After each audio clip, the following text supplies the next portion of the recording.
मेरे सामने केस आया, मैंने बिटिया को भी समझाया, बेटा ऐसा नहीं होता है, मंदिर तो कोई ना कोई बना लेंगे, ये तो तीर्थों के मंदिर हैं, बनते रहते हैं, कोई भी बना लेगा। तुम ऐसी गलती मत करो बेटा, देखो तुम्हारे पिता की हैसियत नहीं है, मैं जानता हूं, और इस कारण से ऐसा नहीं करो। आप चिंता मत करो, मंदिर तो बनेंगे, सब बन जाएंगे। तो बेटी ने क्या कहा, महाराज मंदिर तो आप हजारों बना दोगे, लेकिन मेरे मम्मी पापा के नाम। क्या उसने गजब की बात की। ऐसी बेटियां भी आज हैं कि अपनी शादी का बलिदान भी कभी माँ बाप की इच्छा पूरी करने के लिए शादी के दहेज का बलिदान करके अनुमति दी हो, ऐसी बेटी मुझे चाहिए जो अपना बलिदान करके, ऐसी बेटी, ऐसी पत्नी जिन्होंने कहा हो कि नहीं, दान के लिए हमारी सारे जेवर समर्पित हैं। ऐसी मां चाहिए जो अपने बेटे से कहे कि मेरी सारी वसीयत यदि तू दान में करता है तो मैं सारी वसीयत जेवर तुझे देता हूं। यदि ऐसी पत्नी, ऐसी मां, ऐसी बिटिया मिल जाए और ऐसे पुरुषों में मिल जाए, यदि कभी ऐसा तुम्हारा भाव आ जाए तो लोग, ऐसे लोगों के लिए प्रकृति ने एक स्थान ऐसा बनाया है जहां तुम जिंदगी भर कभी तुम्हारी निधियां खत्म नहीं होंगी। अक्षय पुण्य जो 2 स्थान है, इसी का नाम है स्वर्ग, इसी का नाम है भोग भूमि। स्वर्गों में और भोग भूमि में कौन जीव जाते हैं? यही जीव जाते हैं जिन्होंने यहां शक्ति से अधिक दान दिया है। शक्ति थी नहीं और भाव कर ली, शक्ति से अधिक धर्म किया है, शक्ति थी नहीं और धर्म करने चल पड़े, अपने सांसारिक सुखों की बलिदान चढ़ा दिया। ऐसे लोगों के लिए संसार में व्यवस्था है, इसी को बोलते स्वर्ग और भोग। इनकी संख्या बहुत कम है, बहुत कम है। एकाध कोई कभी पॉइंट में आ जाए तो हो जाए। अब जिस युग में अपन जी रहे हैं ये कर्म भूमि है। कर्म भूमि के अंदर तो आपको पूर्व की कमाई इतनी नहीं है कि तुम्हारी जिंदगी चल जाए।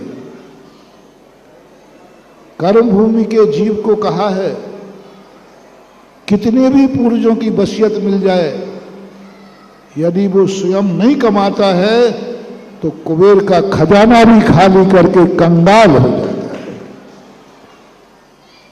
क्योंकि इतना पुण्य हो ही नहीं सकता, वसीयत का भी नहीं मिल सकता और स्वयं भी लेकर। कर्म भूमि के अंदर तो यही की व्यवस्था है, कितने भी पूर्वजों का तुम पुण्य लेकर आओ, कितना भी पुण्य लेके आओ, लेकिन इस पंचम काल में आपको वर्तमान में पुण्य कमाना ही पड़ेगा। चौथे काल में भी चक्रवर्ती इतना पुण्य लेके आता है लेकिन फिर भी पुण्य कमाता है। यदि वो पुण्य नहीं कमावे तो उसके जीवन में दरिद्रता आ जाएगी। अक्षय निधियां उसके घर में प्रकट होती है, फिर भी वो कमाई करता है, कितने करोड़ उसके यहाँ हल होते हैं, व्यापार होता है। अरे क्या करने की जरूरत थी? कर्म भूमि का चक्रवर्ती है। तो कर्म भूमि का आप मोटिवेशन बना लेना कि तुम्हें अपनी जिंदगी चलाना है तो तुम्हें पुण्य कमाना पड़ेगा।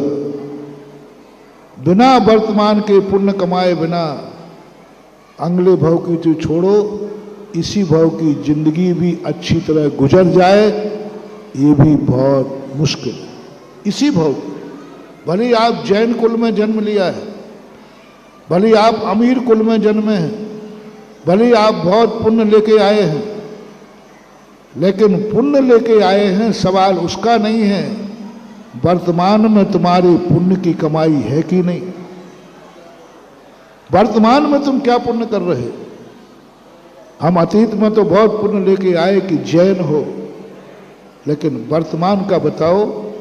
इसलिए जैनाचार्यों ने जैनियों के लिए वर्तमान कमाई बताई कि तुम किसी ना किसी रूप में पुण्य कमाते रहना। और वो पुण्य कमाने के जरिए आज क्यों बनाए जाते हैं इतने तीर्थ, इतने मंदिर? भगवान के लिए नहीं, धर्म के लिए नहीं।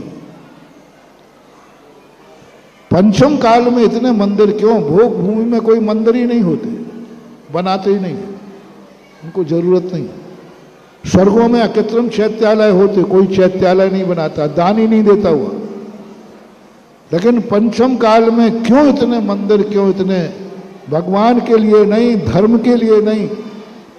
जिनवाणी माँ कहती है इनको उपदेश दो कि ये भक्त पूर्व भव का पुण्य लेके आए हैं, वर्तमान में इतना पुण्य कमाए कि अगला भव भी इनका पुण्यमय हो जाए और इनके वर्तमान का अंत। मरने के पहले आवास दान देना है तुम्हें,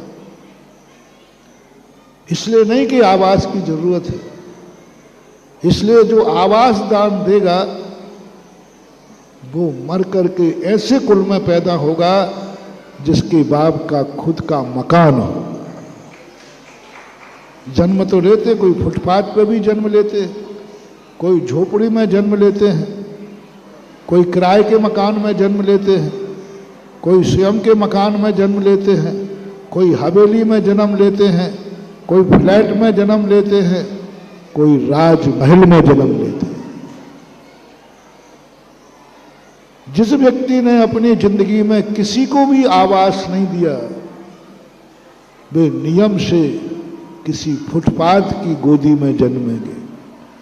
फुटपाथ पर रहने वाले जो मजदूर हैं, भिखारी हैं, जन्म तो तुम्हें मिल जाएगा, लेकिन उनका फुटपाथ हो। इसलिए प्रत्येक व्यक्ति को आवास दान दे करके मरना है। अब तुम कहो कि महाराज ऐसा कैसे मैं करूं कि मेरा जन्म महलों में हो, किसी राजा के यहां राजकुमार बनूं, महल ही नहीं पूरा राज्य वसीयत में मिले। तो महानुभाव मरने के पहले जिनेंद्र देव का मंदिर बनाना केवल का मरना। जय जिनेंद्र। अगर आपको मेरी वीडियो अच्छी लगती है तो प्लीज़ मेरे चैनल को सब्सक्राइब करिए, लाइक करिए, शेयर करिए। इसी तरह से अपना प्यार मुझे देते रहिए।